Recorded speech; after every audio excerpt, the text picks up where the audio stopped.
নমস্কাৰ এই মুহূৰ্তত দিবলৈ লৈছো আজি ৰাতিপুৱাৰ বহু কেইটা গুৰুত্বপূৰ্ণ খবৰ। আজি হৈছে 22 জুলাই।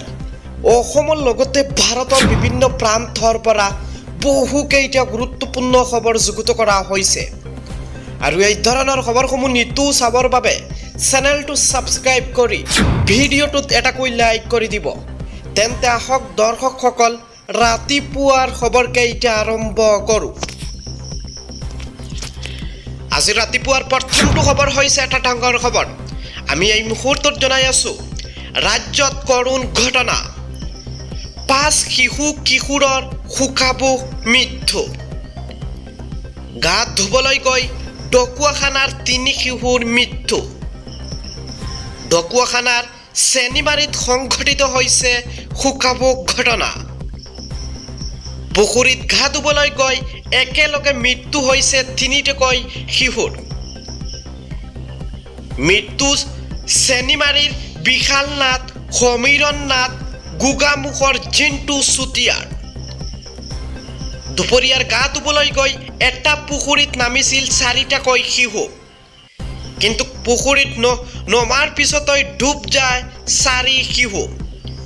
এটি শিশুক তথালৈকে জীৱন্ত অৱস্থাত উদ্ধাৰ কৰি স্থানীয় লোকে আৰু আন 3টাকৈ শিশু মৃত ঘোষণা কৰিছে চিকিৎসালয়ত। আমি এই মুহূৰ্তত জনাই আছো যোৰহাটৰ বালিগাঁৱৰ জানখনাৰ দুবৰণী পথাৰত এই ভয়ংকৰ অঘটন।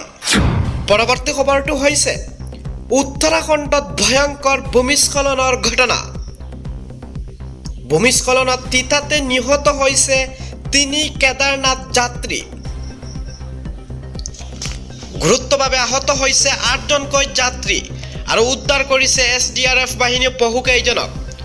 গৌৰীকুণ্ডৰ পৰা কেদাৰনাথ ধামলৈ যাত্ৰা কৰিছিল কেইজনে।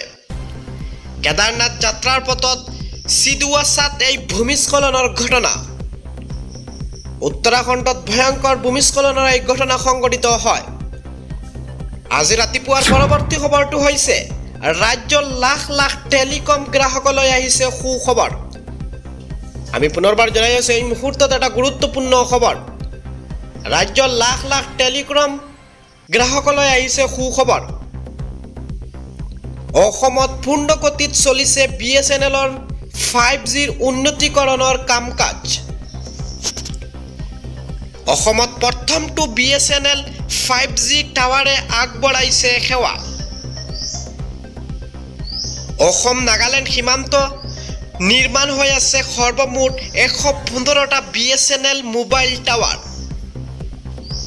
প্ৰথমটো 5G নেটৱৰ্ক টাৱাৰৰ সেৱা আৰম্ভ হৈছে সৰুপথাৰৰ চেতিয়া গাঁৱত।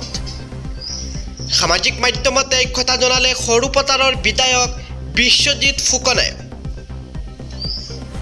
ইতিমধ্যে গাঁও এলেকাত BSNLে আৰম্ভ কৰিছে টাৱাৰ স্থাপনৰ ব্যৱস্থা। জিঅ', এয়াৰটেল, বিআইৰ বৃদ্ধিৰ পিছত বহু গ্ৰাহক আহিছে BSNLলৈ। অসমত BSNLে আৰম্ভ কৰিছে 3000 টাৱাৰ স্থাপনৰ প্ৰক্ৰিয়া। টাটাৰ সৈতে BSNLে কৰিছে 15,000 কোটি টকাৰ চুক্তি। আগবাঢ়িছো আজি ৰাতিপুৱাৰ পৰৱৰ্তী খবৰটোলৈ। আমি এই মুহূৰ্তত জনাই আছো পুনৰ দেশত নিপা ভাইৰাছৰ সংহাৰ। কেৰালাৰ মালাপুৰমত কিশোৰ আক্ৰান্ত নিপা ভাইৰাছত। পুনেৰ NIBয়ে কিশোৰজনৰ দেহত ধৰা পেলাইছে নিপা ভাইৰাছৰ অৱস্থিতি।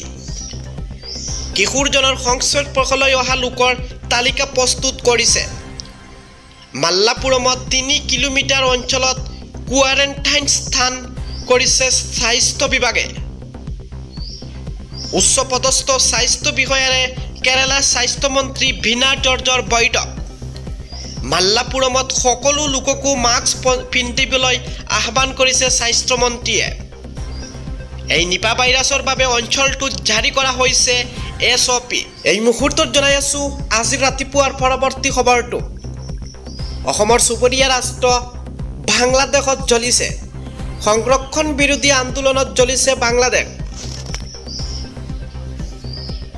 এতিয়ালৈকে প্ৰতিবাদকাৰীৰ আৰক্ষীৰ সংঘাতত 107 জনৰ মৃত্যু। পৰিস্থিতি অধিক অৱনতি ঘটাত দেশজুৰি খাদ্য আইন জাৰি। আন্দোলন নিয়ন্ত্ৰণলৈ আনিবলৈ বাংলাদেশত কৰ্তন কৰা হৈছে ইণ্টাৰনেট সেৱাসমূহ। আৰু পৰিস্থিতি নিয়ন্ত্ৰণ কৰিবলৈ বৃহৎ সেনাবাহিনী নিয়োগ শ্বেখ হাছিনা চৰকাৰৰ। প্ৰধানমন্ত্ৰী শ্বেখ হাছিনাৰ পদত্যাগ দাবী কৰিছে আন্দোলনকাৰীয়ে। আন্দোলনকাৰীৰ বিৰুদ্ধে জেলত অগ্নিসংযোগৰ অভিযোগ। নৰসিং ডিজেলাৰ জেলত আক্ৰমণ কৰি আন্দোলনকাৰীয়ে জ্বলালে জুই। জেলত অগ্নিসংযোগৰ পিছত শতাধিক কাৰাবন্দীৰ পলায়নৰ তথ্য পোহৰলৈ। আৰু এই আন্দোলনৰ বাবে বাংলাদেশত বন্ধ হৈ পৰিছে ৰেল চলাচল বাছসমূহ। বাংলাদেশৰ পৰা 778 গৰাকী ভাৰতীয় শিক্ষাৰ্থী উভতিছে ঘৰলৈ। বৰ্তমানেও 4000 ভাৰতীয় শিক্ষাৰ্থী আছে বাংলাদেশত। প্ৰতি মুহূৰ্তত ভাৰতৰ হাই কমিশ্যনে কৰিছে যোগাযোগসমূহ। জানিব পৰা মতে নেপালৰ শিক্ষাৰ্থীকো ঘূৰাই অনাৰ ব্যৱস্থা কৰিছে ভাৰত চৰকাৰে। ভাগে ভাগে অসম সীমান্তৰে আহিছে ইটোৰ পিছত সিটো ছাত্ৰ দল। যোৱা নিশা বাংলাদেশৰ পৰা কৰিমগঞ্জত উপস্থিত হৈছে ভাৰতৰ 22 গৰাকী শিক্ষাৰ্থী। আৰু আজি পুৱাই 8 শিক্ষাৰ্থী কৰিমগঞ্জৰ সীমান্তৰে অসমত উপস্থিত হৈছে। বাংলাদেশত থকা ভাৰতীয় নাগৰিক শিক্ষাৰ্থীৰ বাবে জৰুৰী নম্বৰ মুকলি কৰিছে। আমি এই মুহূৰ্তত দেখুৱাই আছোঁ, এয়া প্ৰত্যক্ষ কৰক। নাম্বাৰ কেইটা ছেভ কৰি ৰাখক, স্ক্ৰীনশ্বট কৰি ৰাখক। এয়া হৈছে নাম্বাৰ কেইটা জৰুৰী সেৱাৰ বাবে। বাংলাদেশত থকা ভাৰতীয় যিসকল নাগৰিক আছে বা শিক্ষাৰ্থী আছে, এইসকলৰ বাবে এই নাম্বাৰ কেইটা দুটা বিশেষকৈ জৰুৰী নাম্বাৰ। আপোনালোকে প্ৰত্যক্ষ কৰক, কিয়নো বাংলাদেশত সংৰক্ষণকাৰী বিৰোধী আন্দোলনত জ্বলিছে বাংলাদেশ। আজি ৰাতিপুৱাৰ পৰৱৰ্তী খবৰটো হৈছে পুনৰ ব্ৰহ্মপুত্ৰত আবদ্ধ হৈছে জাহাজত থকা যাত্ৰীৰ মাজত হাহাকাৰ। প্ৰায় 1 ঘণ্টাত ধৰি জাহাজখন লুইতৰ আবদ্ধ। আমি জনাই আছোঁ ধুবুৰীৰ লুইতৰ আবদ্ধ হৈ পৰিছে MV শংকৰী নামৰ জাহাজখন। জলেশ্বৰৰ পৰা ধুবুৰীলৈ গৈছিল জাহাজখন।